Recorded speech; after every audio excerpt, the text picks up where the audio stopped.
पास मनीष शर्मा जी हमारे साथ जुड़े हुए हैं, पॉलिटिकल एक्टिविस्ट है। मनीष शर्मा जी, कैसे देख रहे हैं इस बार मोदी कैबिनेट 3.0 को?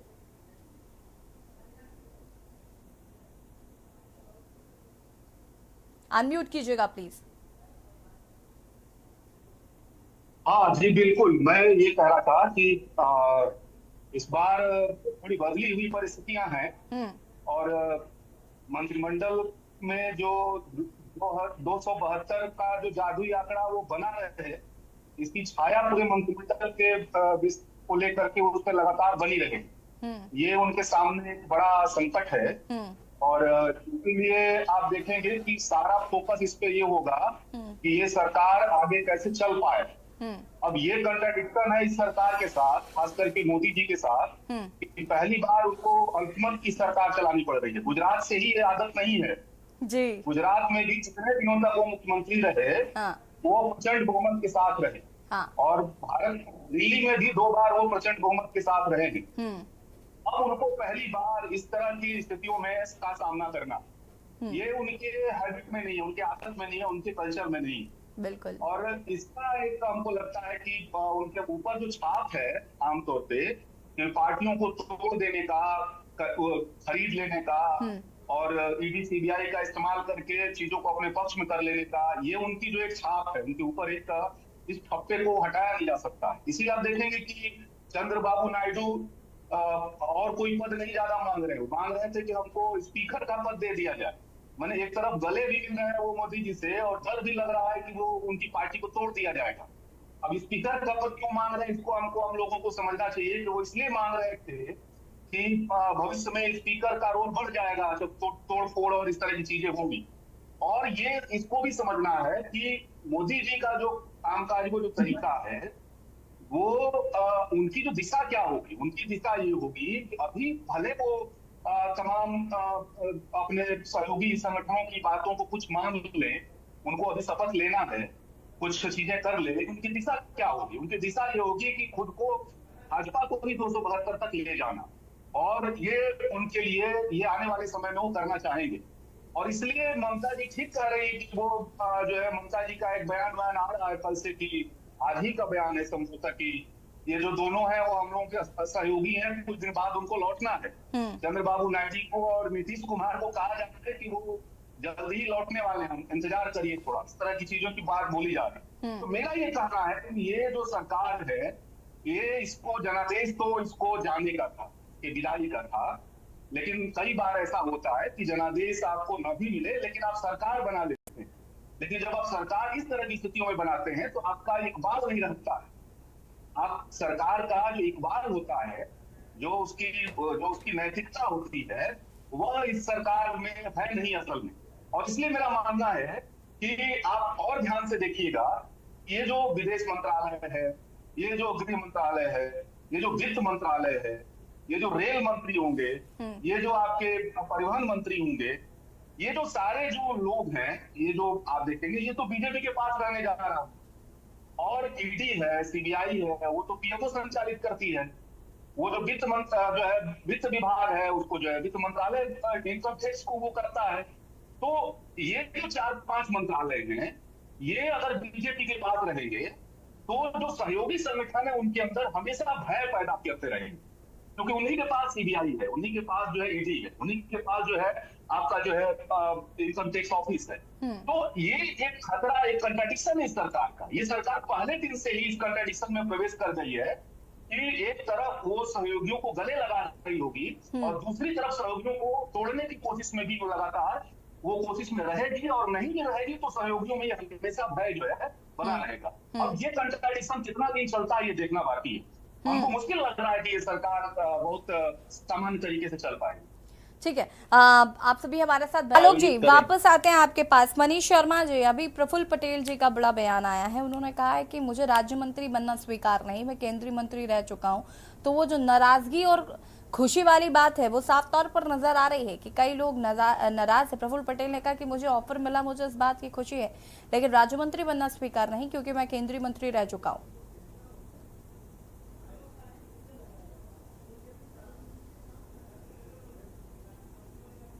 अभी मैं देख रहा था दिल्ली, जब ये टीजीपी के जो चंद्रबाबू नायडू साहब जो अभी दिल्ली आ रहे थे, तो उनका जो पूरा बॉडी लैंग्वेज था हम्म वो बहुत निराशाजनक दिख रहा था। वो हम्म खुद जो चाहते थे उनको वो बिल्कुल मिला नहीं, हम्म और वो पूरे उनके भाव भंगिमा से बेहद नाराजगी दिख रही। और अभी आपने ये अजीत पवार का बयान मैं देख रहा हूँ, अभी अजीत पवार का बयान आया है कि राज्यमंत्री का ऑफर दिया जा रहा था। प्रफुल्ल पटेल का भी बयान है कि मैं तो केंद्रीय कैबिनेट मंत्री रह चुका हूँ। तो ये अभी मैं कह रहा हूँ इस बार इन सब चीजों को साधना मोदी जी के नेतृत्व में ये बहुत कठिन होने जा रहा है। ये अभी आप देखिए कि बिहार में उनको बहुत सारे लोगों को मंत्री बनाना पड़ा है। बहुत सारे उनके सहयोगी जो वहाँ पे संगठन है, बिहार से भी 7-8 इस तरह का अभी इसी पहले शपथ समारोह में ही जो है इस तरह की कोशिश करनी पड़ रही। तो मेरा ये कहना है कि मैं जो बात आपसे कह रहा था कि इस बार के इस सरकार का मुख्य कंट्राडिक्शन सरकार चलाना नहीं रह जाएगा, मैंने जो है अपने सहयोगियों को संभालना है, उसका सेंटर पॉइंट बनने जा रहा है। बिल्कुल। तो इस बार की जो सरकार है वह जो है एक तो नैतिक इकबाल खो चुकी है, जनादेश खो चुकी है। असल में उसको विदाई का संदेश दिया था जनता ने, लेकिन उसने सरकार बना लिया। लेकिन अभी जो ये सरकार बनने जा रही है वह पूरे अपने कार्यकाल में अपने सहयोगियों को ही संभालने में, अपने सरकार को बचाए रखने में, यही उसका केंद्रीय एजेंडा बनने जा रहा है। और इसलिए ये फर्स्ट डे से आपको दिख रहा है, ये पहले दिन से जिस तरह की जो भावभंगिमा तमाम जो सहयोगी संगठनों ने ले रखी है, ये साफ साफ आपको इस पूरे दौर में दिखेगा। और पूरा शपथ ग्रहण समारोह भी मैं देख रहा हूँ, वो बहुत कोई उत्साहजनक माहौल में हो, कोई बहुत उस तरह का जो है कुछ कार्यकर्ताओं में सहयोग, बहुत उस तरह का उत्साह क्रिएट करे, बिल्कुल ऐसा नहीं दिख रहा। एक और बात मैं आपसे कहना चाह रहा हूँ, इस बार जो देखिएगा एक मजबूती ये है कि इनके जो बहुत आंख जो फाड़ फाड़ के, बांह चढ़ा के जो इस तरह के बयान देने वाले जो नेता हैं, उनको भी आप देखिएगा कि मोदी जी को थोड़ा किनारे लगाना पड़ेगा। अब जैसे अजय टेनी हार भले गए हैं, लेकिन उनको ऐसे भी अब मंत्री नहीं बनना है। स्मृति ईरानी को जो है आप देखिएगा कि हार गई है, उनको अब कैबिनेट में नहीं रहना है। या आप देखिए कि अनुराग ठाकुर जीत के भी आए हैं, लेकिन महेंद्र जी बोल रहे हैं। लेकिन एक और भी पहलू है कि जिस तरह के अपने बयानों के लिए जाने जाते हैं, जिस तरह के उनकी छवि इस तरह की बनी हुई है, तो मोदी ये जो सरकार है, मोदी सरकार, ये जो उनके मेन स्ट्रीम है उनको एक फ्रिंज एलिमेंट में बदलने जा रही है। मैंने अभी वो तात्कालिक तौर पे उसको बहुत सारे ऐसे नेताओं को थोड़ा किनारे करना होगा जो अपने बयानों के लिए जाने जाते हैं, नफरती बयानों के लिए जाने जाते हैं, अपने उस तरह के जो है उत्साहमूलक बयानों के लिए जाने जाते हैं। वो सब अजीत पवार जी देखिए बयान दे रहे हैं, हमारी ताकत कम नहीं है। अब शपथ ग्रहण के पहले ही एनडीए में ये बड़ी हलचल शुरू हो गई है। हम जिसकी बात कर रहे हैं कि भैया इनको संभाल के कैसे रखेंगे, लेकिन यहाँ पर तो बयानबाजियां भी शुरू हो गई हैं। अजीत पवार जी साफ तौर पर कह रहे हैं, उन्होंने राज्य मंत्री पद ठुकरा दिया है और वो कहते नजर आ रहे हैं कि हम किसी से कम नहीं हैं, हमें भी कैबिनेट में पद मिलना चाहिए। अब पद तो उतने ही हैं, दावेदार बहुत हैं, क्या करे मोदी जी भी। जी बिल्कुल। और ये भी एक समझिए कि ये जो महाराष्ट्र में हो रहा है, जो महाराष्ट्र में एक बड़ा झटका तो मिल गया है, लेकिन अभी महाराष्ट्र में विधानसभा चुनाव होने वाला है, झारखंड में विधानसभा चुनाव होने वाला है। ये जो 3-4 प्रदेशों में जो चुनाव होने वाला है अभी तत्काल राज्य का, ये भी बहुत, ये केंद्र में सरकार रहेगी कि नहीं रहेगी, या केंद्र में किसकी सरकार रहेगी, ये राज्यों के चुनाव भी बहुत जल्दी तय करने जा रहे हैं। इसको भी हम लोगों को, जिसकी शुरुआत लोकसभा से ही हो गई है, लोकसभा चुनाव से ही जिसकी शुरुआत हुई है। ठीक है, रोकना चाहूंगी मनीष जी आपको। इसी बीच बड़ी खबर आपको बता देते हैं दिल्ली से इस वक्त की बड़ी खबर, शपथ ग्रहण समारोह से पहले एनडीए में बड़ी हलचल। दिल्ली से खबर आपको बता रहे हैं, अजीत पवार ने राज्य मंत्री पद ठुकराया। अगर हम बात करें मनीष शर्मा जी, आप इसको कैसे देख रहे हैं? 10 नाम यूपी से जो है वो निकलकर सामने आ रहे हैं। साथ ही साथ हम जो चर्चा कर रहे हैं कि ये सरकार, क्योंकि अभी जैसे कि इस चर्चा में निकलकर भी आया कि नरेंद्र मोदी जी को आदत नहीं है गठबंधन की सरकार चलाने की। और अब जिस तरीके से अभी हमने खबर दिखाई कि एनडीए में किस तरीके से हलचल मच रही है, अजीत पवार जी नाराज चल रहे हैं और वो एक तरफ कंपैरिजन भी कर रहे हैं कि जैसे आपने शिवसेना से शिंदे गुट को आपने पद दिया वैसे हमें भी चाहिए। तो हलचल तो अभी से देखने को मिल गई है। कैसे देख रहे हैं इसको कि कैसे, क्या ये बहुत आसान होने वाली है आगे की राह या वाकई मुश्किल होगी?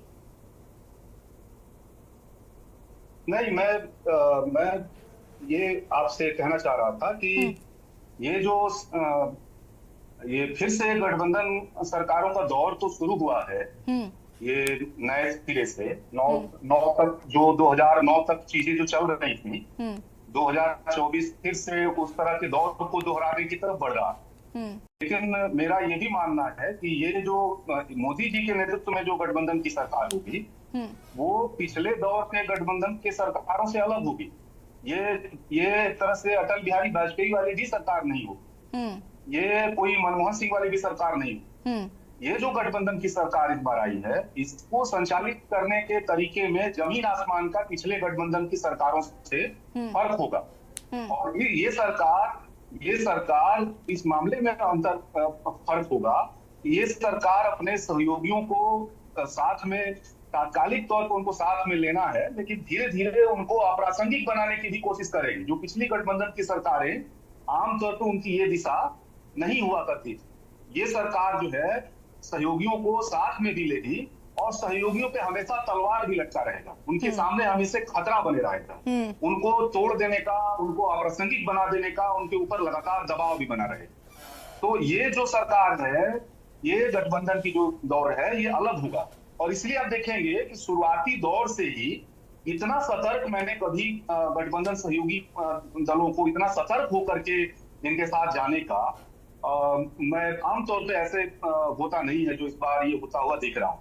अब आप कल्पना करिए कि चंद्रबाबू नायडू को स्पीकर का पद मांगना पड़ रहा है, जो उन्हें असंभव है कि ये सरकार उनको स्पीकर का पद देगी।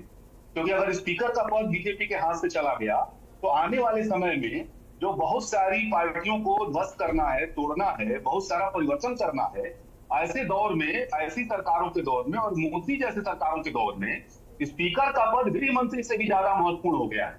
स्पीकर का पद आप समझ लीजिए कि आने वाले समय में गृह मंत्रालय का जो जिम्मेदारी है, उससे भी बड़ा पद हो गया है। और इसलिए आप समझिए कि वो समझिए कि एक तरह से स्पीकर जो है पीएमओ वाली भूमिका में रहेगा। तो मेरा ये कहना है कि ये बहुत ही नकारात्मक आधार पे ये सरकार चल रही है। और दूसरा जो मैं आपसे एक और बात कहना चाह रहा था कि ये कह रहे हैं कि एक ऑर्गेनिक जो है, मोदी जी कह रहे हैं कि एक ऑर्गेनिक रिलेशन है हमारे सहयोगी संगठनों से। तो वो बिल्कुल नहीं है, वो बिल्कुल दिख नहीं रहा है। आप पूरे चुनाव में आपने जो है घुसपैठिया बोला, पूरे चुनाव में आपने मुसलमान किया, मुगल किया, पठान किया।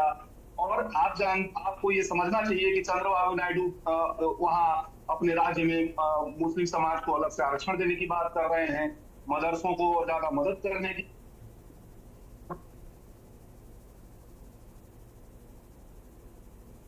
अनम्यूट कीजिएगा मनीष जी। मनीष जी अनम्यूट कीजिएगा।